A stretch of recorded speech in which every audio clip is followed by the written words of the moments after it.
Which player is set to benefit the most with Yadier Molina back in the mix? I'll tell you who it is and why on today's episode of Locked On Cardinals.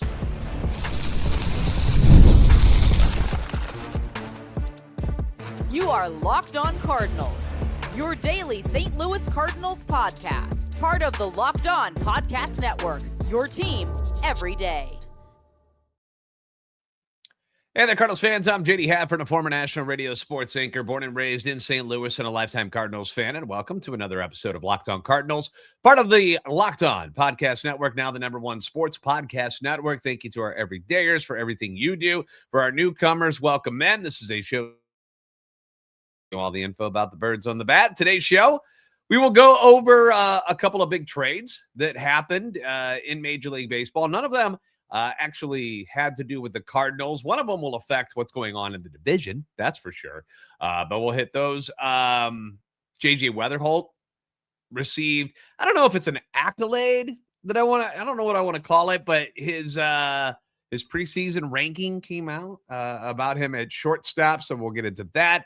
But we'll start today with a kind of an extension of the big news from earlier in the week, which was the announcement that Yadier Molina was coming back to the org as the special assistant to Chaim Bloom. Now, we went over that news in our last episode, but I wanted to focus kind of on the description of his role here today and who's going to benefit the most from it, at least in my opinion. Now, in Chaim's statement, he said that Yadi will provide input on our catching program, will advise our staff on catching and game planning strategy. So we remember, and I'm sure you do, how rough things were when Yadier Molina went away. You remember this, right? First year without him behind the plate, Wilson Contreras gets signed. Supposed to be the guy to take over. Not long into the season, in fact, just 34 games to be exact, they removed him from catching. He was relegated to just the DH for a bit, and there were talks about him having to go to the outfield because things were going so badly for him behind the plate. We had people who were blaming him for making mistakes and blah, blah, blah, blah, blah. Andrew Knizner had to take over the primary catching duties. Trace Barrera, remember him? He had to be brought up as the third catcher. It was a mess. The team had already sunk to a 10-24 record. They had lost 8 in a row by this point. A lot of bad stuff going on. It was just a mess, and it was just kind of the tip of the iceberg of how crappy things were going to be and what a wasted year it was in St. Louis for that team in 2023 when they finished at 71-91, their first losing season since 2007. Apparently, the organization underestimated the power of Yadi, which is incredible, and how big of a presence he was. Shocking that they would make such a mistake like that when, like, how do you not know how irreplaceable someone like Yadier Molina is? Like, how do you underestimate that? That still blows my mind that they made that mistake. But anyways, so now that Yadi is coming back, and one of his jobs is going to be to help the catching core that this team has, help guide them into being the, like the Army, the best that they can be, right? How hands-on will he be once the season starts? I don't know. You hope he's around a lot more, but we'll see. I'm not going to bank on it because we made that mistake before where we're like, oh, yeah, Yadi's going to be back. He's going to do this, this, and this. And then we didn't hear from him. And then we didn't see him for a little while. And when we did see him, he was only here a couple of times. And then he was off doing other things. So I'm not going to get my hopes up that he's going to be around a ton. But hopefully it's more than he has been in the past.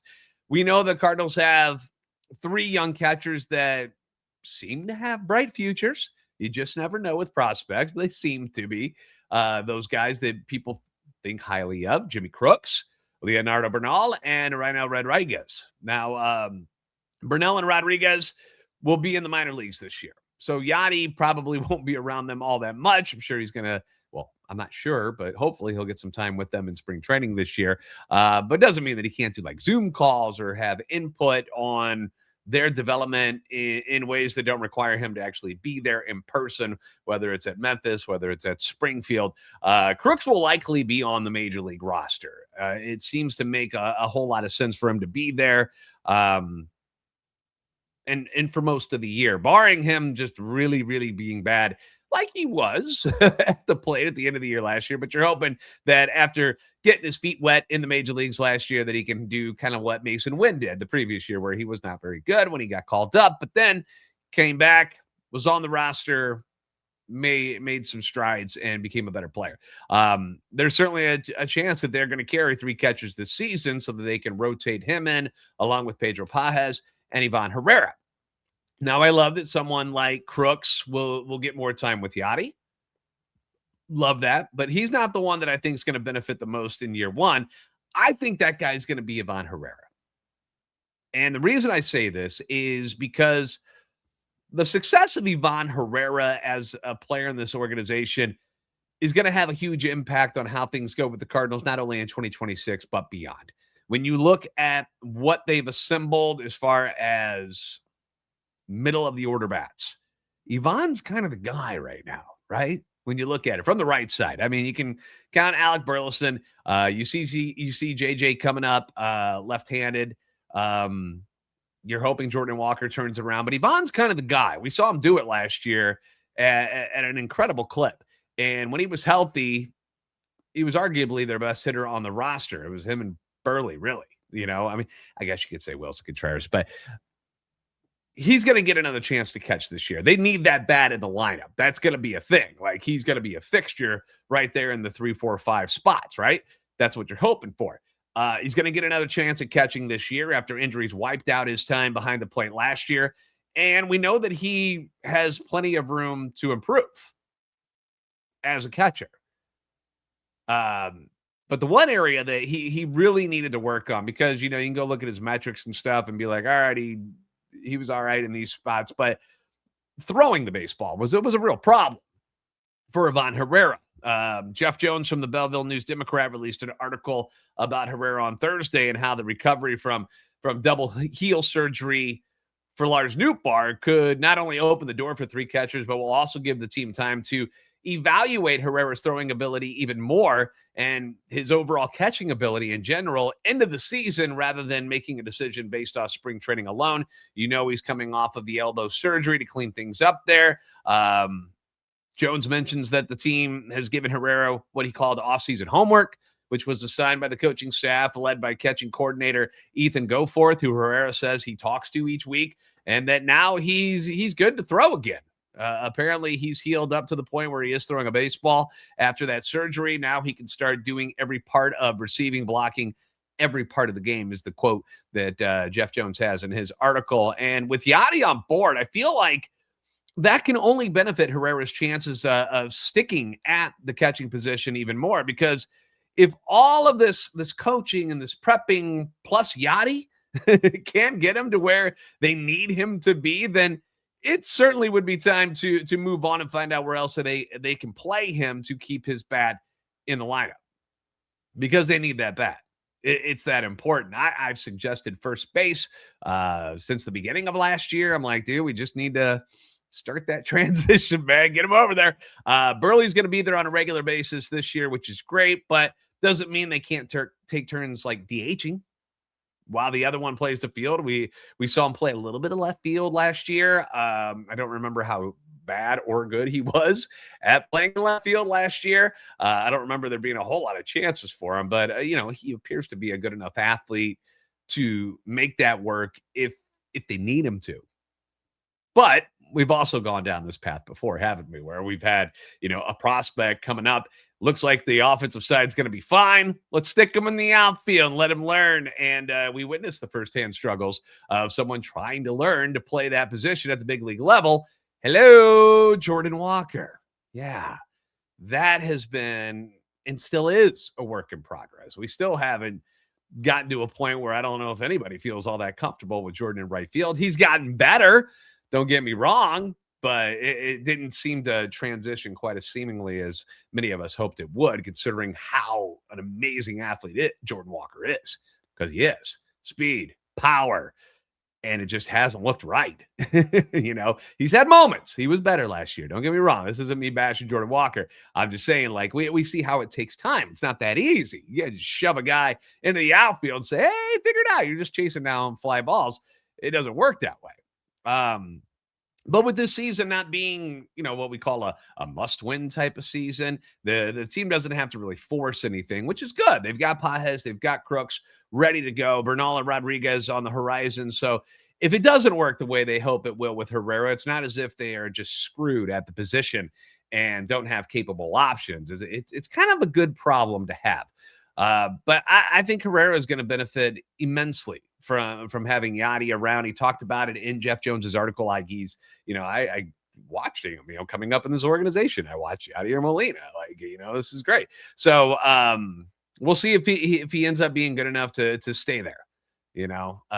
But where do you think Herrera ends up? Will he prove himself worthy and make his stake as the everyday catcher? Is he going to stay there? He was going to be there until the injuries were happening last year. He was going to be the catcher. It's not like they weren't going to trust him with it. So he was the guy last year. Should he move?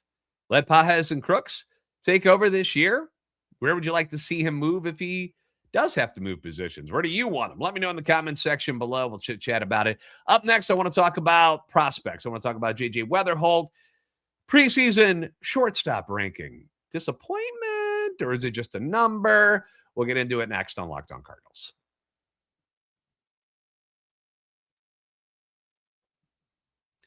Tax season doesn't have to take over your life this year. TurboTax, making things easier for you than ever, so you can just hand things off and then you move on with your day. With TurboTax full service, you can have your taxes done for you by a trusted local expert. You start to finish, they got you covered without the stress or guesswork. Instead of spending hours trying to figure out the forms, which is, I'm not great at math all the time. So me trying to figure out what I made in a year, what needs to be tax deductible, blah. Makes my brain hurt just thinking about it. So instead, you let the folks at TurboTax take care of it for you. They're the experts. Do it in person or connect online. They're going to handle everything from your W-2s to self-employed forms and work to get you every deduction. Upload your documents. You go about your day. You get updates right in the TurboTax app. It's just a huge time saver. Gives you a real peace of mind of knowing that an actual expert is handling it. And for a limited time, you can have your taxes done by a local TurboTax expert for just $150. All in. $150 if a TurboTax expert didn't file for you last year. Just file by February 28th. Take taxes off your plate and get back to your life. Visit TurboTax.com/local to book your appointment today.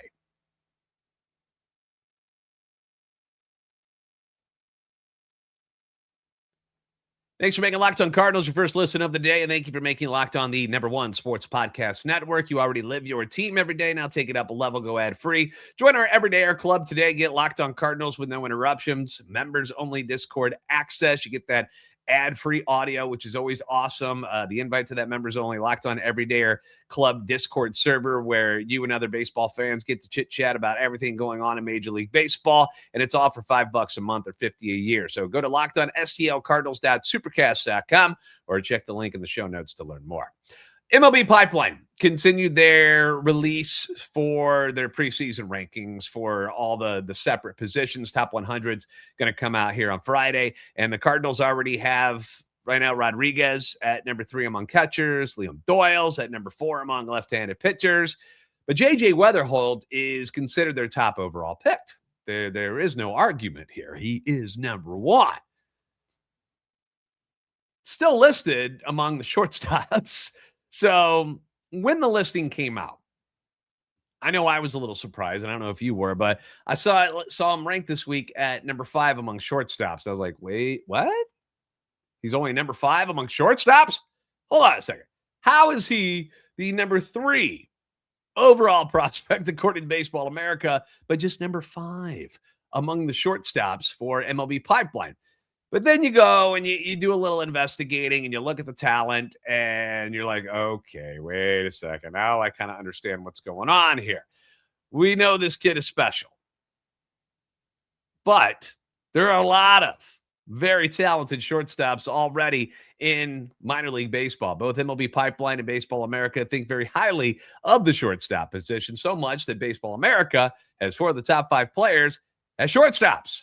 And we'll know MLB Pipelines on Friday night, but their final 2025 list had the first 6 players listed as shortstops. So to see JJ's name at number 5 on this year's initial top shortstop list. I don't think it should be that big of a deal. Like, I'm not all that upset about it. I was confused at first. And then I was like, well, I kind of see what they're saying here. When you look at these guys that are ahead of JJ on the list, JJ is the one that is more than likely going to hit the big leagues first. Not guaranteed, but probably, right? You got Connor Griffin from Pittsburgh, he's 19. Kevin McGonigal from Detroit, 21. Jesus Made from Milwaukee, 18. Leo DeVries from Oakland, 19. JJ is like the grandpa of this group at the decrepit old age of 23 years old. Now, it's not out of the realm of possibilities that Griffin and McGonigal make the Pirates and Tigers rosters this year, but barring something catastrophic, JJ Wetherholt's going to be on this team by May, if not opening day. Still kind of waiting on whether or not Brendan Donovan gets traded away, because if he goes, JJ going to be on this team on opening day. If he's still with the team, which he is as of right now on Friday afternoon. Let me make sure there hasn't been any big news or anything. I'm not seeing anything yet. But as of right now, Brendan Donovan is still a part of this squad, and we'll see if he's there. Because if he's there, maybe you wait a little bit for JJ Wetherholt. The other funny thing is that, he's not going to be playing shortstop in the big leagues. He's just not, because, well, at least not initially, because the Cardinals already have their 23-year-old star in the making and Gold Glove winner Mason Wynn. He's already there, residing at shortstop. So he's not going to be a shortstop anyway at the beginning of his career in St. Louis. So he's going to play at second. He's going to play at third. Much debate about which spot would best suit what JJ offers. My gut says having him at second base makes the most sense. I feel like I heard Ali say something similar to that at winter warmup, that he thought that second base was a better fit, but he'll go wherever they need him to go. Like, it's not like hasn't played at all 3 positions in the minor leagues. He has. My dream scenario for 2026, where the Cardinals are young and contending, though, I still have high hopes that, they're going to be a team that's not going to be some pushover for everybody else in the league. But contending, everybody's healthy, guys are playing to the best of their abilities. My dream scenario, as far as the infield goes, would be Nolan Gorman at third, Wynn at short, JJ at second, Burley at first. I still have Donovan on this roster, but he's going to be in left field. I don't have him traded. I got him over in left field. I'd rather see him out there. Victor in center field, Walker in right field, Yván Herrera DHing, Jimmy Crooks at catcher. Clearly, we're facing only right-handed hitters, or pitchers, I'm sorry, with this particular lineup. Only the righties. Then for, I don't know, we can have some fun here. Batting lineup, let's see. I still kind of like JJ at the top of the order. I know there's hope that Victor Scott can be that guy. We'll see. But I kind of want my best hitters right at the top of the order. I want to see them coming around as many times as possibly can. And right now, Victor Scott's not that guy. Maybe he proves us wrong and becomes way better in 2026. We'll see. But if JJ is everything he's supposed to be, he's going to be one of your top guys, right? So give me JJ at the top of the order. Mason Wynn batting second. Then Burley. Yván Herrera is my cleanup guy. Donovan's still on the team. So give me Donnie with his contact skills over Gorman's power. I'll put Donnie, then Gorman, Walker, Crooks, Victor. How's that? And against lefties, you can sub out Crooks, put in Pajes, and move him down a little bit. Or you can have him stay at 8. Yeah, but that's fine too.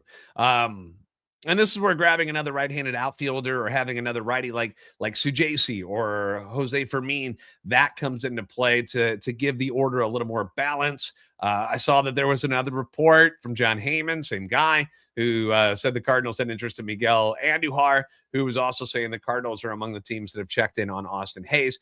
Again, last episode, I talked about Austin Hayes. We've talked about Austin Hayes and Miguel Andújar and Harrison Bader as really nice fits for what the Cardinals are missing. Doesn't mean they're going to go get these guys or they're going to pay these guys. I'm not asking them to go out and spend a ton on someone, which is why I don't think Harrison Bader is going to be a Cardinal again. He's going to be out of their price range. He's going to want multiple years. He deserves it after the year he put up last year. I also don't care at this point if they got to pay Hayes or Andújar and they just so happen to be one of the highest salaries on the team this year. I don't care. I don't care. Like, it's going to be a 1-year deal. They're not going to give out 2 years to either one of these guys. So if they do decide to sign, it's going to be a 1-year deal. If things aren't going well, you flip them at the deadline. I mean, as far as the team, but if they're hitting, you can flip them at the deadline for something, or the contract expires and you move on with your life and they go away. No big deal. It makes sense for them to look internally first, considering how they're running things. Like, that makes a ton of sense. Why wouldn't you give guys in your organization already a chance to step up and be that guy?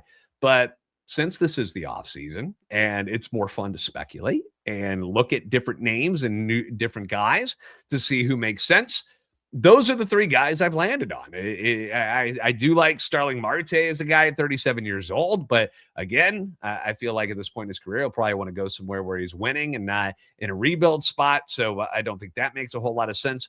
But what about former Cardinal Randal Grichuk, who didn't have a great year in 2025, but in 2024, hit .319 against lefties with 6 home runs and 32 RBIs and 184 plate appearances. 2023, hit .328 with 8 home runs and 15 RBIs against lefties and 134 plate appearances. 2022, .308, 11 home runs, 37 RBIs against lefties and 180 plate appearances. Been a part-time guy for a number of years. Had a down year last year, so he's probably going to be a little bit cheaper. I don't know how his ability is to play center field anymore. I don't, but he certainly can play the corner spots for you if you need him to. Obviously, he can DH. The track record is there for what the Cardinals need. A right-handed bat that can do some damage against lefties, but doesn't necessarily need to be paid like a regular, everyday type of guy, or is looking to be a regular, everyday type of guy. He's going to be cheaper than both Hayes and Andújar. Just something to think about. I don't hate that idea. We're going to do some MLB news and notes next. So let me know what your thoughts on the ideas of even dipping into the free agent waters and bringing in a right-handed hitter. I think it makes sense. Will the Cardinals do it? Will it make sense for them because of what they're trying to not spend here in 2026? You can say that. You can say that, sure, they're not going to do that. They're going to let Sujasi or Fermin or Herrera is going to move out to the other. They'll figure something out. But those are some guys that, if they do decide to go free agent wise, it makes sense. Let me know if that makes sense to you. MLB news and notes are next. 2 monster deals for pitchers took place. We'll get into it next on Locked On Cardinals.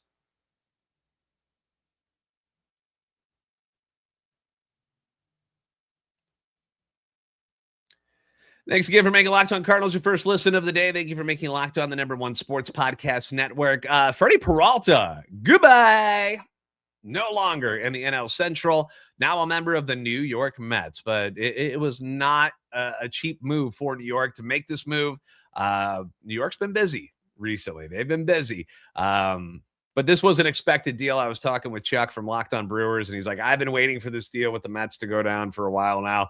Finally, it's done. Brewers sent their #1 guy in Peralta plus pitcher Tobias Myers to the Mets in exchange for 2 top 100 prospects and infielder Jet Williams and pitcher Brandon Sproat.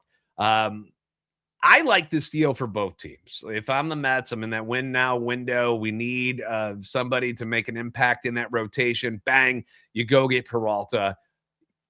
Good for you. You got him. Final year of his deal, so I'm sure the Mets are going to be thinking extension if they can do it. I don't know if Peralta's going to want to do that. Obviously, hitting free agency can be very fruitful. The Brewers got 2 guys whose scouts are very high on. Jet Williams, I think he was inside the top 30 of the top 100 prospects last year. And he just looks like a Brewer. He's not very tall. He's 5'7", but he's versatile. He's got speed, can play in a number of different areas, good defense, has some pop despite his size.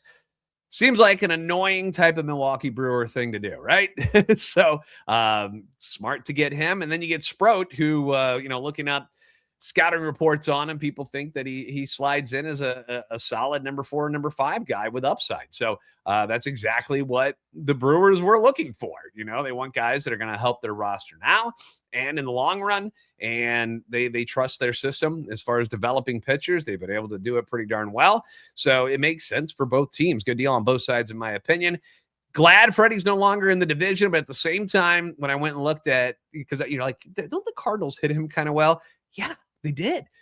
He's only 5-6 with a 4.67 ERA against the Cardinals in his career. So maybe it's not such a great thing that he's out of the division, at least for 1 year. The other big deal was MacKenzie Gore, the left-hander from the Nationals, ends up going to the Texas Rangers for 5 prospects, which seems quite steep. Although I think I saw that none of them were in MLB's top 100 and MLB Pipeline's top 100 prospects, but more like a quantity over quality. But that's because the Rangers, their system doesn't have.